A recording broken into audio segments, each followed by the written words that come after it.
جب کسی بندے کا انتقال ہو جاتا تھا تو اس کی بیوی کو بلا کر کے زبردستی یہ کہلوایا جاتا تھا کہ کہہ کہ میں نے مہر معاف کر دیا۔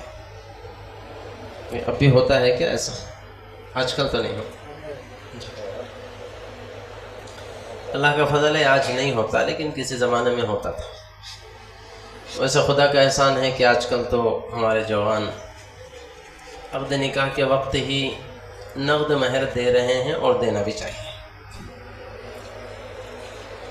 یہ ایک نوشہ کے لیے اور دلہے کے گھر والوں کے لیے بڑی بدبختی کی علامت ہے کہ آدمی فنکشن ہال کا کرایہ نقد دے، باورچی کے پیسے نقد دے، مارکیٹ کے کرانہ سامان کے پیسے نقد دے، گوشت کے پیسے نقد دے، رقعے چھپانے کے لیے نقد خرچ کرے، سارے شادی بیاہ کے کام نقد کرے، لیکن جہاں مہر کا مسئلہ آئے گا تو وہ ادھار۔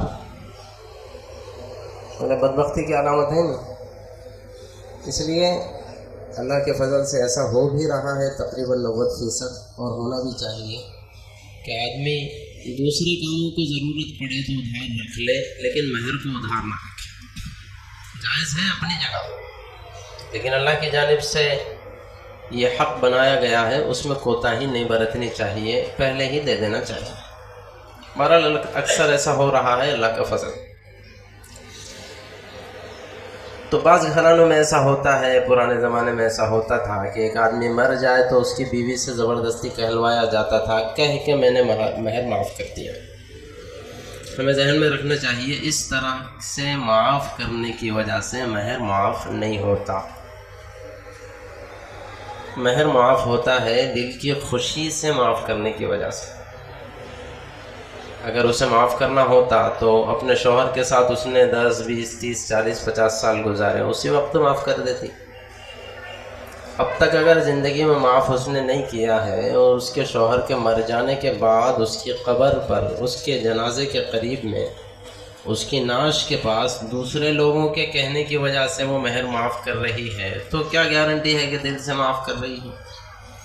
اس لیے معاف نہیں ہوتا۔ اور یہ قرض ہے، ایسے ہی جیسے کہ دوسرے لوگوں کا ہمارے اوپر قرض ہوتا ہے۔ اور قرضے کے سلسلے میں اچھی طرح یہ بات ذہن میں رکھنی چاہیے، اللہ کے نبی صلی اللہ علیہ وسلم کے فرمان کے مطابق ایک آدمی اپنی نیکیوں کی بنیاد پر، گناہوں کے نہ ہونے کی بنیاد پر جنتی ثابت ہو جائے، اتنی نیکیاں اس کے پاس ہو کہ ان کی وجہ سے اسے جنت مل جانی چاہیے، لیکن کسی بندے کا 1 روپیہ قرض دینا باقی رہا، اللہ کے رسول کا فرمان ہے کہ جب تک وہ قرضہ نہیں چکائے گا اس وقت تک جنت میں داخل نہیں ہو سکتا، 1 روپیے کی وجہ سے۔ تو چاہے مہر کی رقم کا معاملہ ہو یا چاہے ہماری زندگی میں کسی کے بھی قرض کا معاملہ ہو، فوری دے کر کے مرنے سے پہلے صفائی کی فکر کر لینا ہم سب کی ذمہ داری ہے۔ اگر مرنے سے پہلے صفائی کی ذمہ داری نہیں ہوئی، جیسے آج کل ہو رہا ہے نا، بہرحال اس میں تفصیل میں جانے کی ضرورت نہیں، میرا موضوع وہ نہیں ہے۔ آج کل لوگوں کو صرف لینا معلوم ہے، دینا معلوم نہیں ہے، ہرگز نہیں ہے۔ قرض دینا بھی کوئی چیز ہے کیا بغیر مانگے کے؟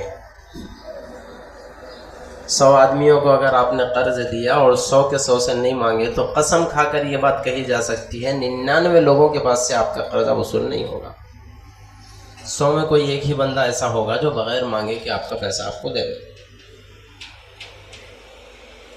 اور آج کے زمانے میں یہ بہت نیک آدمی ہونے کی علامت ہے کہ کوئی بندہ بغیر مانگے کہ قرض واپس کر رہا، ورنہ ہمیں پتہ ہے آج کل بدبختی کی کیا حالت ہو گئی۔